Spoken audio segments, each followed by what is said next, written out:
At the end of May 1941, some of the world's most powerful warships jeweled in the middle of the Atlantic. Bismarck. In the dark depths of the Atlantic Ocean lies a mystery that has haunted historians, treasure hunters, and war experts for decades. The Bismarck battleship, Nazi Germany's pride during World War II, was more than just a deadly war machine. Rumors have long swirled that it carried a secret cargo, stolen treasure, gold, and priceless artifacts looted by the Nazis. For years, people thought of it as a myth and dismissed it, but now, new evidence suggests that the treasure was, in fact, real and far more terrifying than anyone ever imagined. What could have been the Nazis' true plan for this treasure? Join us in this video as we dive into the details. Beneath the waves, what the Bismarck was really hiding. Started like any other expedition, or so it seemed. A deep-sea mission, publicly described as a basic archaeological survey, set out to explore the wreck of the Bismarck. But behind closed doors, this operation was anything but routine. Funded by a group of European governments, the real goal was hidden beneath layers of official silence. According to leaked defense briefings, the divers had something very specific in mind: the lower decks of the Bismarck. They weren't diving blind. Armed with precision-cutting submersibles and high-tech drones, the team had detailed coordinates and a simple, chilling directive: get in. What they found shocked even the most skeptical officials. Sealed vaults, untouched for decades, were still bolted to the ship's forward hold. Inside, they discovered mountains of gold bars, ornate jewelry, and priceless religious artifacts stolen from across Nazi-occupied Europe. Some of the items were traced back to museums and private collections, long thought destroyed. One emerald-studded reliquary was believed to have been stolen from a monastery. Another find, a trove of ancient Roman coins, was linked to a missing collection from the Louvre. But, as jaw-dropping as this treasure was, it wasn't the most terrifying thing found on board. Beneath the treasure lay sealed steel canisters, each marked with Reich Eagle emblems and cryptic codes. Inside were preserved documents, hundreds of pages of Nazi communications, secret maps, and even blueprints for weapons that were never used in the war. Some papers hinted at early missile technology and experiments involving biological agents. One file stood out. It was labeled Sud America 1945-1950. This was the turning point. That single label hinted at something far darker. Proof that top Nazi leaders were planning their escape to South America even before the war ended. The documents spoke of Argentina's safe houses, secret bank accounts, and shipping logs that matched with real escape routes used by war criminals through the infamous rat lines. Officials have not released the full list of recovered materials. Some of the crates were immediately flown to undisclosed locations across Europe and the US, while others are still undergoing forensic examination. One thing is certain: the Bismarck was never just a battleship. It was a floating fortress, a hidden vault, and maybe even the backup plan for a collapsing empire. And if this is what was hiding in just one wreck, you have to wonder, what else did the Nazis leave behind, scattered across the ocean floor? Keep watching to find out. When history spoke again, the shock waves of the 2025 discovery. For more than 80 years, the Bismarck was regarded as just another chapter in naval history, an ambitious but disastrous destroyer that exemplified Nazi overconfidence. But following the 2025 deep-sea mission, that perception has shifted dramatically. What was once a forgotten wreck on the bottom of the ocean has now become clear evidence of a larger Nazi plot, one that did not end with the fall of Berlin. The discovery of treasure aboard the Bismarck caused silent shockwaves throughout governments, intelligence circles, and historical institutions around the world. Internal documents, never intended for public viewing, began leaking immediately after the discovery. These communications revealed an urgent effort now underway to connect the dots between the Bismarck's recovered files and wartime shipping records, intercepted communications, and unsolved cases tied to known Nazi fugitives. The findings are disturbing. Multiple documents didn't just suggest South America as a post-war hiding place, they named it as a fully operational base for Nazi escape efforts. Files referenced code names, secret accounts, aliases, and shipping details. Some of the names were familiar to historians, others were new, raising even more questions. A redacted list included over 30 ships that may have left Europe in the final months of World War II. The Bismarck, it turns out, was just one part of a much larger escape operation. There's now growing suspicion among intelligence experts that enormous amounts of wealth and classified information quietly left Nazi Germany before its collapse. Some of it was likely moved via the U-boat fleet. Some may have been funneled through neutral countries, disguised as foreign aid, charity, or business investments, cleverly folded into structures that survived long after the war ended. Still, the Bismarck stands apart. It wasn't a shadowy submarine or a merchant vessel. It was the most powerful battleship in the Nazi arsenal. Using it to carry treasure and state secrets wasn't a last-minute decision. It was symbolic. A message. Nazi leaders believed this ship was unstoppable, that no one would ever find what they had hidden inside. They were nearly right. What's becoming clear is that the Bismarck's true mission wasn't just about preserving gold. It was about saving the Reich's future. The documents suggest that the ship carried not only money and artifacts, but blueprints, research, and protocols meant to help the Nazi legacy live on elsewhere, even outside Europe. While British and German governments have stayed mostly silent, sources say investigations are underway. Teams of analysts are decoding files, forensic experts are tracing artifacts, and salvage crews are now remapping parts of the wreck to see what else was missed. The Bismarck was supposed to go down as a legend that ended in flames. Instead, it may have been the start of a much darker story. A narrative is resurfacing now, quietly and slowly, but with huge repercussions. The wreck remains silent at the bottom of the Atlantic. However, thanks to the findings of 2025, what it contained is finally being heard. So what exactly was the Bismarck, and what was its original use? Stay tuned to find out. Bismarck, war machine or secret vault? In the shadows of 1930s Europe, as Hitler's grip on the continent tightened, Nazi Germany unveiled a maritime beast designed to haunt Allied waters, the battleship Bismarck. Commissioned in August 1940 and named after Otto von Bismarck, the founder of the German Empire, this vessel was a spectacle before it even touched the sea. The Bismarck, which stretched over 800 feet and weighed more than 50,000 tons fully loaded, was not only large, but also menacing. Its enormous 15-inch cannons could fire armor-piercing rounds for over 20 kilometers. Its armor belt, more than a foot thick, was practically impenetrable.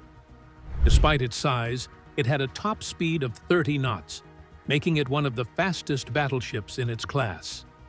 To Hitler's navy, the Bismarck was more than a ship. It was a declaration. A steel behemoth designed to annihilate Allied convoys and cut off Britain's essential link to the world. The Atlantic, it said, was no longer safe. Officially, Bismarck was the centerpiece of a grand naval strategy, one that aimed to starve the British Isles into submission by targeting the convoys carrying oil, weapons, and supplies from across the globe. If the British artery could be severed, Hitler believed, the island would eventually collapse. But behind the bluster and battleship blueprints, something else stirred. From the very beginning, Bismarck's construction was wrapped in an unusual level of secrecy. Its plans were scattered between departments. Access to its specifications, routes, and missions was restricted even within the German military. The level of compartmentalization was abnormal, strategic, and intentional. And it wasn't long before quiet whispers started circulating in British intelligence, in diplomatic back channels, and even among German officers themselves. What if Bismarck wasn't just built for war? By the time it launched in May 1941, Nazi Germany was growing desperate. Their looted wealth, art, gold, and documents needed to be moved. It needed to disappear. And Bismarck, the most powerful ship in their fleet, might have been the perfect vessel to do just that. The ship's maiden voyage, its lone expedition, was distinguished by secrecy, haste, and an intensity unlike any other combat operation. It wasn't only about sinking enemy ships. It was about transporting something priceless, something irreplaceable. As Allied convoys braved the perilous Atlantic, unconscious of what lurked among them, Bismarck slashed through the waves like a phantom. And within its armored belly, it may have held more than firepower. It may have carried the future of a dying empire. Operation Rubicon was Germany's bold answer to a war slipping from its grasp. On May 18, 1941, the Bismarck slipped out of port in Gdynia, Poland, under the cover of darkness. The massive cruiser Prince Eugen was at its side, armed with surveillance equipment and cutting-edge radar technology. They formed a deadly duet, two keen blades crafted to sever the North Atlantic's critical arteries. Officially, their orders were simple: break into the Atlantic and disrupt Allied merchant lanes. But this wasn't a fleet action. It wasn't an invasion force. It was a surgical strike. 2 ships, no supply support, no heavy escort. The gamble relied on speed, shock, and silence. Get in. Shatter the enemy's lifeline. Get out. German intelligence believed they had found a gap in Britain's defenses. If the Bismarck and Prince Eugen could slip undetected through the Denmark Strait, between Greenland and Iceland, they could vanish into the Atlantic expanse, operating freely against unprotected supply convoys. But the British weren't blind. Naval intercepts hinted at a major operation. Allied spotters noticed increased traffic near Norway and sudden shifts in Baltic naval activity. Churchill's war cabinet braced for impact. Carriers were repositioned. Warships moved to intercept. Tension crept through every command post across the North Atlantic. The Bismarck hadn't yet fired a shot, but its shadow alone sparked a full mobilization. Yet behind all the tactical preparation and naval maneuvers, there was something else. Something more secretive, more deliberate. Inside the Third Reich, Operation Rubicon may have carried a hidden objective. Only the highest levels of leadership were aware of all the specifics. Bismarck's sections were restricted, including its own crew. Verbal directives replaced written records. Cargo manifests were strangely imprecise, with obvious discrepancies that prompted suspicions among intelligence agents. Why was Germany's most formidable battleship loaded with fewer munitions than expected? Why commit such a massive weapon to an unsupported mission? The official story never quite added up. Years later, the puzzle pieces began to surface. Declassified documents, survivor testimonies, salvage logs, and most damning of all, the wreck itself. One enduring theory finally gained weight. Bismarck wasn't just sailing to sink ships. It was a vault. Its mission was to carry something precious across the Atlantic.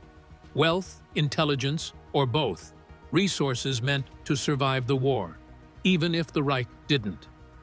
The discovery in 2025 confirmed that theory.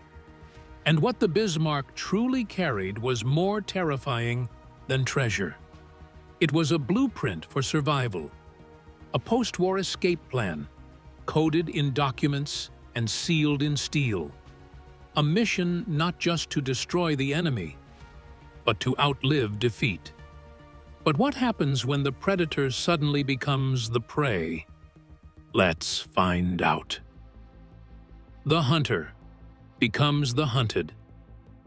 On May 24, 1941, the icy waters of the Denmark Strait lay unnervingly still. British patrols had scanned this frozen corridor for days, knowing something deadly lurked beyond the fog.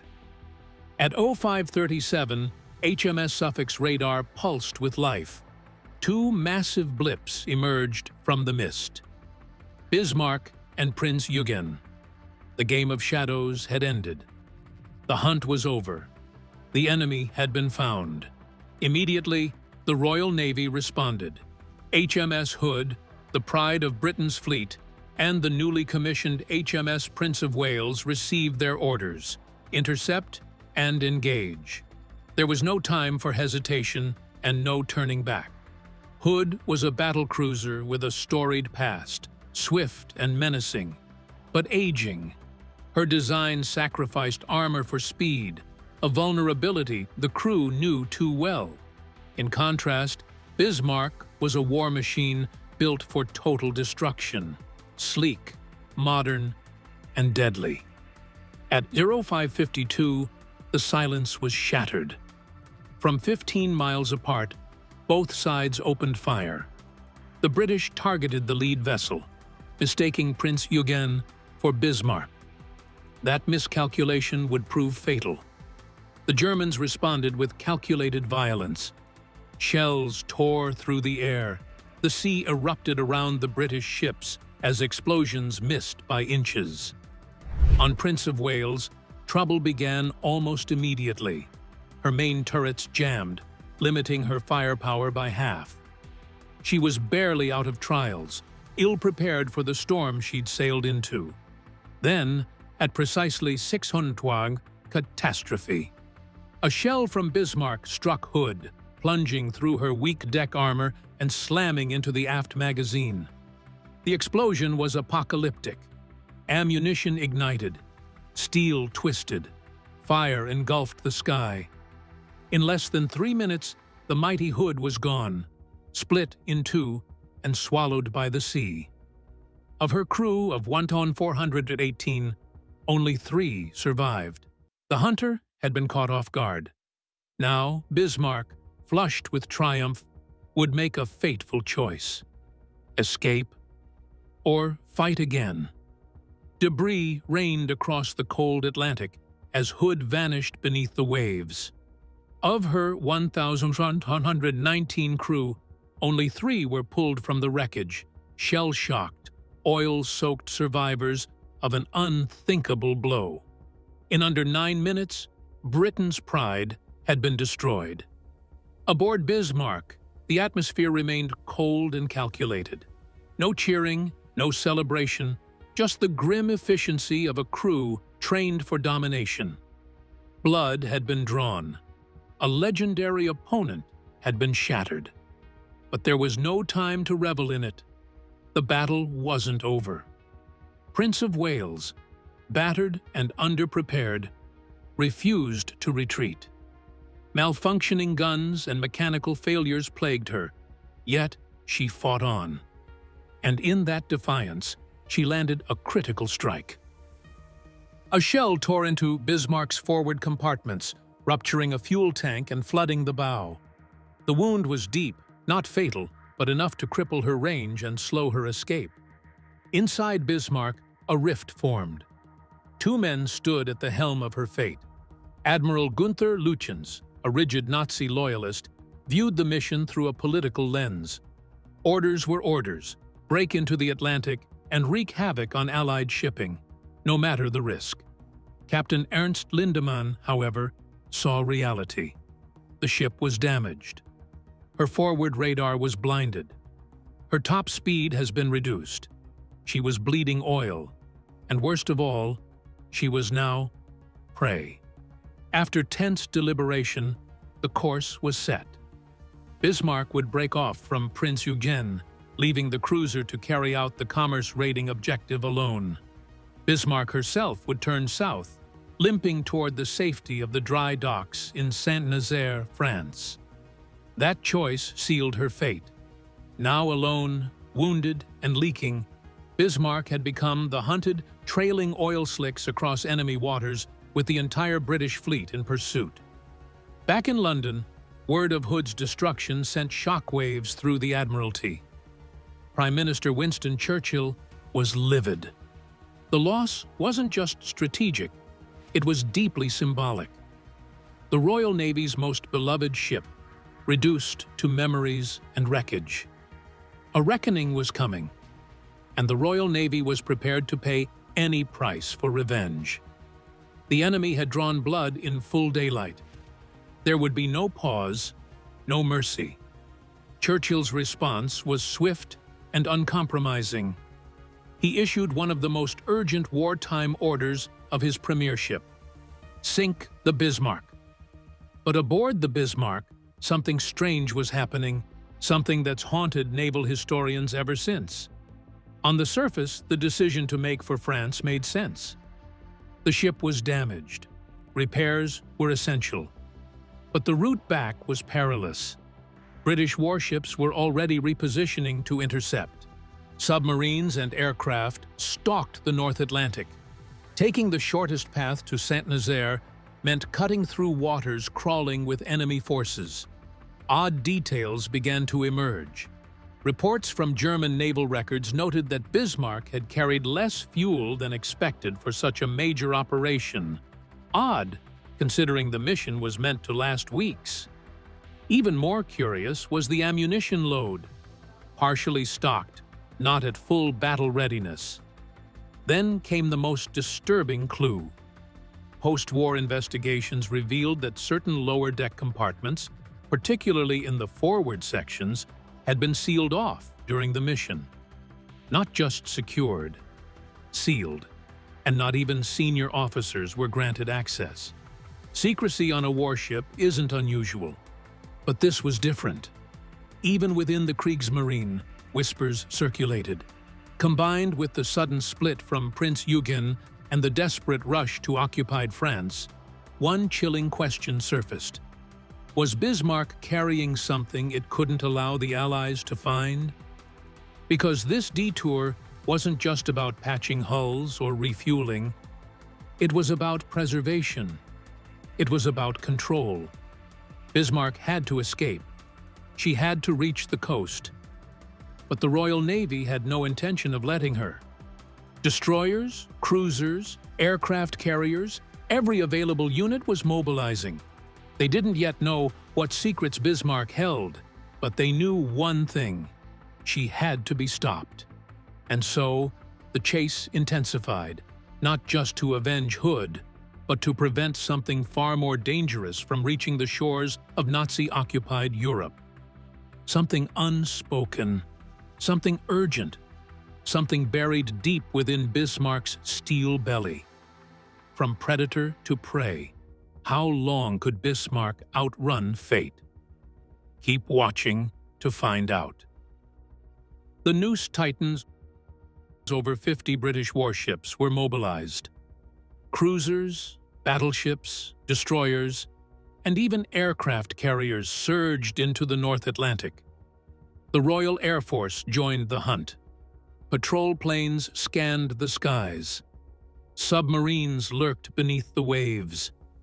Radar stations from Iceland to Ireland stood ready. The net was closing. But Bismarck had vanished. After the brutal clash in the Denmark Strait, she slipped into the ocean's vastness. For nearly 2 days, there was no sign of her, only silence, rumors, and rising fear. Where was she? Was she already gone? Or worse, was she circling back for another strike? Then, on the evening of May 26th, fate intervened. At exactly 10:30 p.m., a Catalina flying boat of the RAF spotted her 700 miles west of France, cutting a straight path toward the port of Saint-Nazaire. If Bismarck reached it, she would be safe. Repaired, hidden under the protective shield of Nazi-occupied France, she could strike again.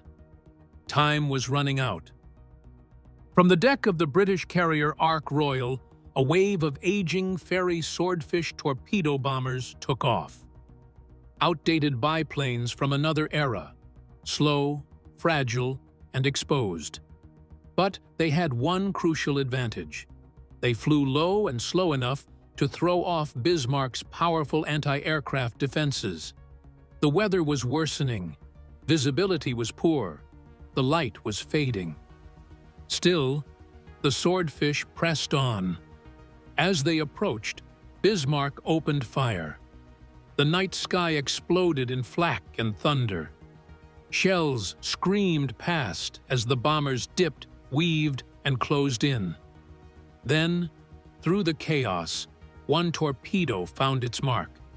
It struck Bismarck's stern. Her rudder jammed. Suddenly, the mighty warship could no longer steer. Instead of running for France, she began turning and kept turning. Caught in an endless circle, Bismarck was now a wounded giant, easy to find and easier to finish. The hunter had become the hunted, and her time was running out. Bismarck was no longer a predator. She was a drifting target. By the morning of May 27th, the Royal Navy had closed in. Leading the assault were the British battleships King George V and Rodney. From a safe distance, they opened fire, unleashing heavy-caliber shells that tore into Bismarck's superstructure. She answered back, but the blows were wild, unfocused. Her rudder was still jammed. She couldn't maneuver, couldn't aim. Within 30 minutes, her main guns fell silent. Her decks were shredded. Flames danced across the twisted wreckage of her upper hull. But the barrage didn't stop.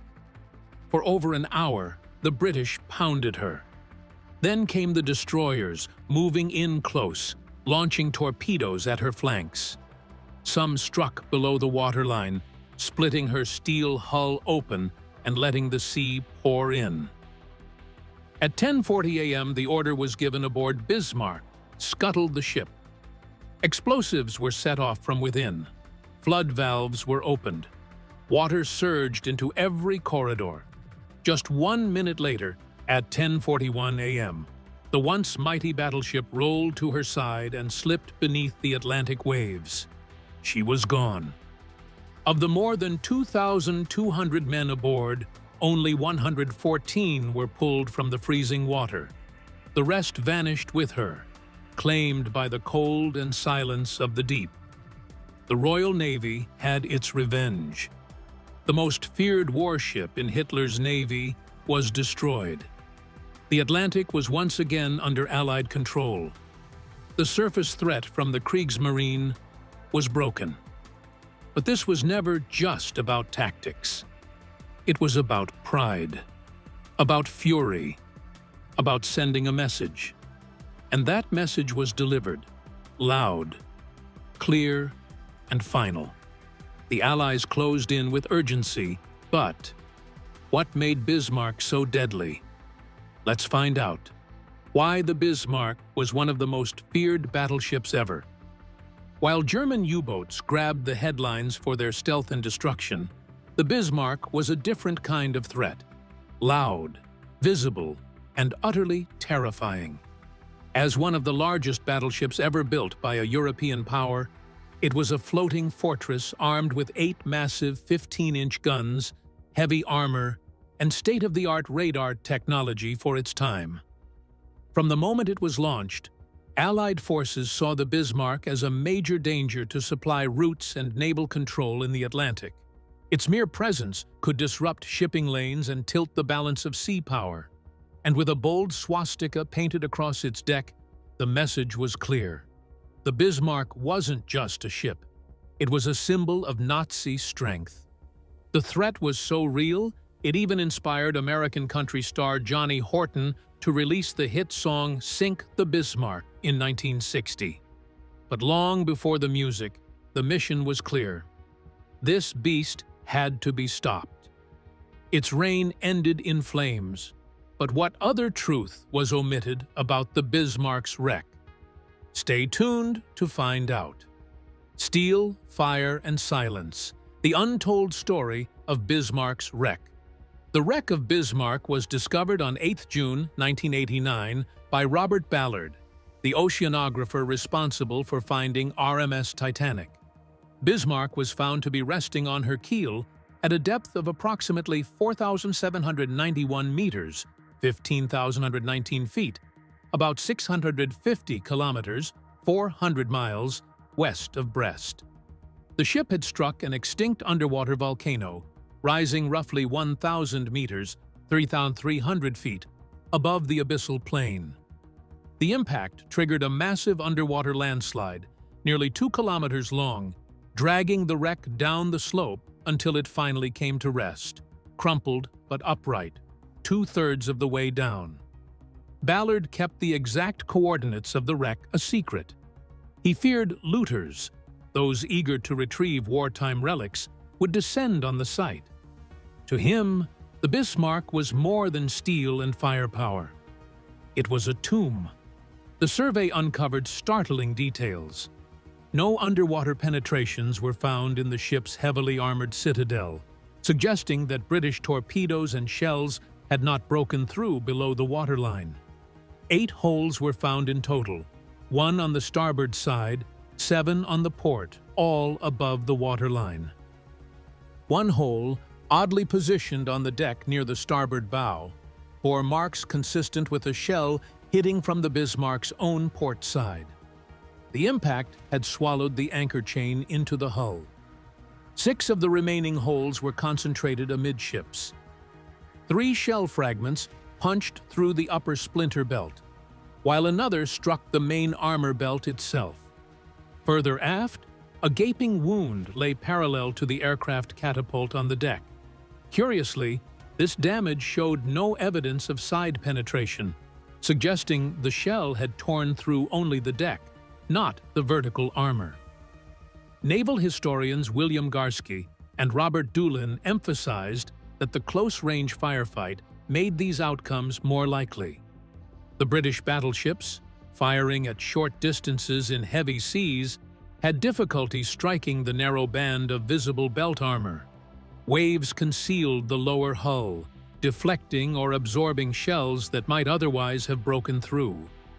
Shells that fell short skipped off the water, exploding in the superstructure or ricocheting wildly. But while these findings answered some questions, they raised even more. Some of the most controversial questions surrounded how the Bismarck actually sank. Was she fatally damaged by British shells and torpedoes? Or did her crew scuttle her, ensuring the British wouldn't capture her intact? Ballard's dive couldn't offer a definitive answer. The lack of underwater breaches in the armored hull suggested that the British attack may not have caused sufficient structural damage to sink her outright. This bolstered German claims that the crew had scuttled the ship. Survivors insisted they had opened the seacocks and detonated charges deep within the hull.